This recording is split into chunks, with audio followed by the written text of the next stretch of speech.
Have you ever wondered what would happen if a YouTube play button was launched into space? I know I have.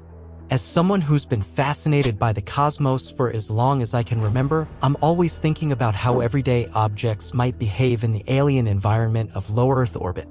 A simple piece of object like the play button is something so ingrained in our lives here on Earth. But up there, 250 miles above our heads, how would it fare? What secrets might be revealed about the harsh conditions of space if we sent a play button on a mission beyond our atmosphere? Would the years of bombardment by cosmic radiation gradually alter its color and texture in untold ways?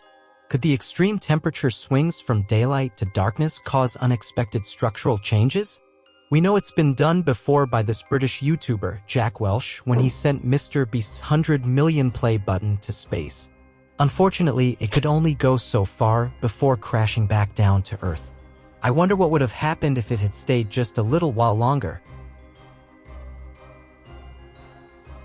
One of the scariest things that come to mind is the play button accidentally destroying an actual satellite while in space.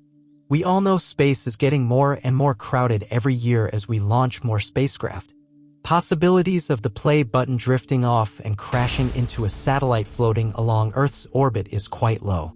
To understand these possibilities, let's take a look at the orbital dynamics and the precautions taken to mitigate such risks. In space, objects such as satellites do not simply float motionless.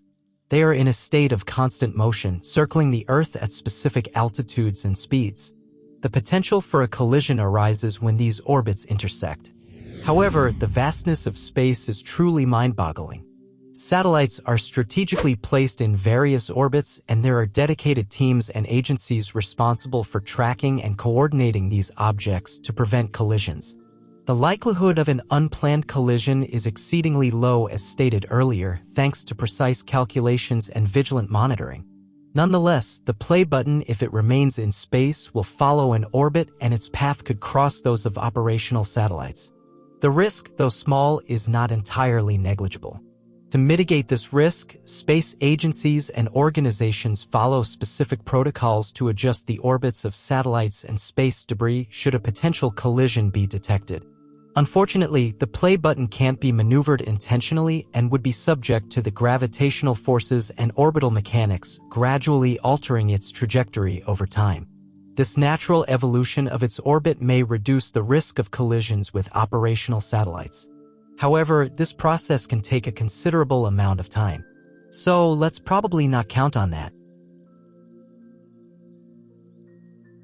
As the YouTube play button lingers in the cold, unforgiving void of space, it is worthy of note that space has extreme temperatures and intense radiation. These conditions can subject objects to significant stress. This begs the question, can the expensive materials used in its construction withstand the harsh conditions of space? And if the answer is yes, how much radiation can it withstand? The red diamond play button is made out of silver-plated metal inset with a large piece of dark red crystal. Although it is custom-made with specifications from YouTubers that have achieved the 100 million milestone, actual details of the materials used to make the button have been reserved. For the materials used in the play button design, their endurance depends on several factors, such as the choice of materials, which is critical. Precious metals, such as gold or platinum, known for their resistance to corrosion and oxidation, may be selected for their durability in space. Additionally, the play button may incorporate specialized coatings to protect against radiation and temperature extremes. The play button's resilience depends on its design and construction. The absence of atmospheric pressure in space means that objects may be subjected to rapid temperature changes between sunlight and shadow. Proper engineering and insulation can help manage these fluctuations. However, the prolonged exposure to space's extreme conditions can still pose challenges. Over time, even the most robust materials may degrade. For the carbon fiber frame used to support the play button, radiation can affect the structural integrity of the material, and extreme cold can make certain components brittle. Space agencies and satellite manufacturers take these factors into account when designing objects for space. They aim to ensure that materials can withstand the space environment for extended periods.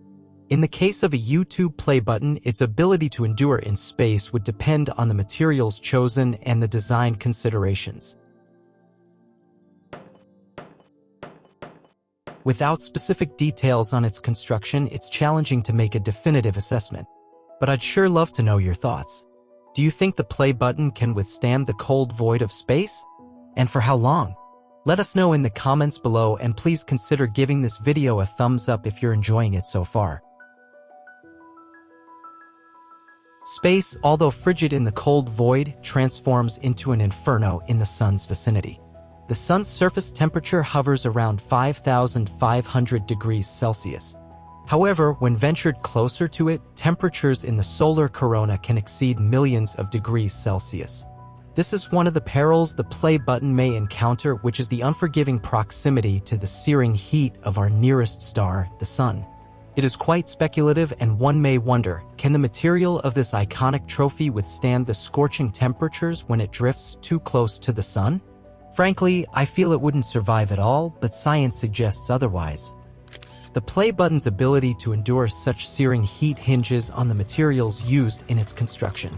Traditional precious metals, often used in such awards, can withstand relatively high temperatures before melting. For example, gold has a melting point of about 1,064 degrees Celsius, which is considerably lower than the sun's surface temperature. Nonetheless, the sun's corona, where temperatures skyrocket, presents a formidable challenge. Even materials with high melting points could succumb to the extreme heat, especially if they lack adequate insulation. As the play button drifts closer to the sun, it may encounter temperatures capable of causing it to degrade or melt. Its fate in the face of the solar inferno would depend on its construction, design, and the specific materials used. Okay, I know what you're thinking. That's total bullshit. There's no way anyone would fall for that, right? One of the most fascinating things will be seeing how cosmic rays interact with the material that makes up the play button over time. For those who don't know, cosmic rays are high-energy particles like protons that constantly bombard any exposed object in space.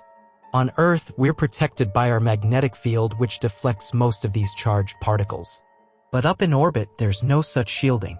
The play button will be exposed to a constant cosmic ray shower, the likes of which no YouTube icon has ever experienced before. Scientists think cosmic rays may have played a role in the development of life by penetrating rock and sparking chemical reactions. Who knows what unusual reactions they could cause within the materials of the play button over many years. Some speculate it may even take on a very faint glow in the dark side of its orbit as excited electrons get trapped under cosmic ray bombardment. Or perhaps it will slowly become more brittle or change color as internal bonds are subtly altered. If we're very lucky, we may find research institutions that want to carry out such experiments in space and analyze any microscopic alterations. Their findings could give clues to how spacecraft and space suits degrade in the lunar environment too. One of the biggest questions on my mind is whether any hardy microbes from Earth might hitch an unintentional ride on the play button into space. We know bacteria and other tiny organisms can survive some extreme conditions here on our planet, but what about out in open space? It's no secret that microbes are practically everywhere, having found a way to inhabit even the most inhospitable of niches like superhot springs or toxic waste. I have to imagine at least a few intrepid bacterial spores or fungal fragments may cling stubbornly to the play button's surface, tucked away in tiny crevices. If so, being blasted into the vacuum and bombarded by radiation could have totally unexpected results. Some scientists fear we may be contaminating other planets anytime we send an unsterilized spacecraft their way. Although the play button wouldn't reach anywhere habitable, its microbes might survive long enough to seed our artificial satellite with primitive life. Just imagine if years later, ground telescopes observed a strange biofilm or colony growing in outer space. It could have major implications for planetary protection protocols. At the very least, it will give microbiologists a never-before-seen petri dish to study how extremophiles handle the space environment. Who knows, maybe some new revelation about the origins of life itself could emerge from this unassuming ambassador from YouTube.